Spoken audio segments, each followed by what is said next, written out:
প্রতিটা সেকেন্ডে আপনার আমার পকেট থেকে চুরি হয়ে যাচ্ছে কোটি কোটি টাকা। দেশের মানুষের সেবায় নিয়োজিত লোকেরাই আজ হয়ে দাঁড়িয়েছে সাক্ষাৎঘাতক, আর তাদের অস্ত্র একটাই, ঘুষ। পুলিশ থেকে শুরু করে সরকারি কর্মকর্তা সকলেই আজ এই ঘুষের মায়াজালে বন্দী। তবে এই ঘুষ বাণিজ্য যে কতটা ভয়ঙ্কর আকার ধারণ করেছে তা আপনার কল্পনারও বাইরে। ঘুষ সংক্রান্ত বিভিন্ন অপকর্ম ট্র্যাক করতে সম্প্রতি ঘুষ.সাইট নামক একটা ওয়েবসাইট লঞ্চ করা হয়। আর চালু হওয়ার মাত্র ৩ দিনের মাথায় এই ওয়েবসাইটে জমা পড়েছে ১,৮২৬টি ঘুষ বাণিজ্যের গল্প। এই কাজে সরকারি দপ্তরগুলোতে হাঁকানো ঘুষের পরিমাণ কত জানেন? ২১ কোটি ৩ লাখ টাকা।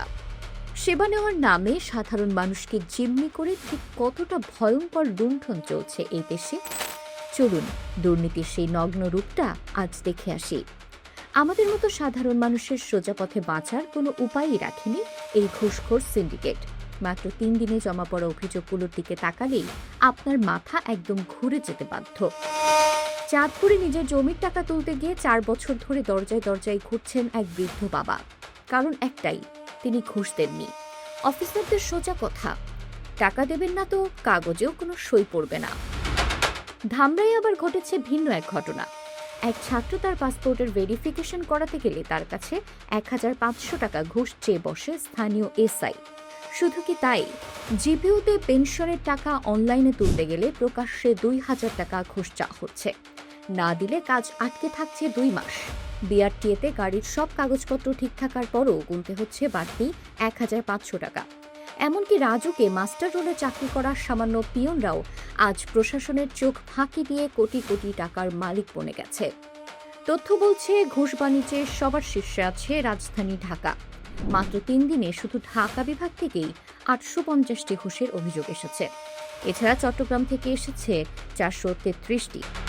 তবে সবচেয়ে ভয়ঙ্কর খবর হচ্ছে এই ওয়েবসাইটে যারা অভিযোগ করেছেন তাদের মধ্যে মাত্র ১৭% মানুষ ঘুষ না দিয়ে প্রতিবাদ করতে পেরেছেন, আর বাকি ৮৩% সাধারণ মানুষ ঘুষের টাকা তুলে দিতে বাধ্য হয়েছেন। মানে সিস্টেম আমাদের এমন এক জায়গায় এনে ঠেকিয়েছে যে এখানে এখন ঘুষ দেওয়াটাই একটি সংস্কৃতি, আর না দেওয়াটাই বরং বড্ড পাপের কাজ। তবে দিন শেষে এসব তথ্য প্রকাশিত হওয়ার পরেও কি কোনো সুরাহা হচ্ছে? উত্তর হচ্ছে না। সবকিছু দেখে শুনে জেনে বুঝেও প্রশাসন আজ একদম নিশ্চুপ। গুটি কয়েক আমলাদের হাতে বন্দী এই দেশে সাধারণ মানুষের সঙ্গী কেবলই দীর্ঘশ্বাস। সরকারি কোনো দপ্তরে কি আপনার সাথে কি এমন কিছু ঘটেছে? কমেন্টে সেই অভিজ্ঞতাটা শেয়ার করুন, আর ভিডিওটা শেয়ার করে দিন যাতে সবাই দেখতে পায় সেবার নামে দেশে কেমন লুণ্ঠন চলছে। আর সত্য নিউজ সবার আগে পেতে চ্যানেলটা সাবস্ক্রাইব করে আমাদের সাথেই থাকুন। বঙ্গবাণী, বিশ্বজুড়ে বাংলার মুখ।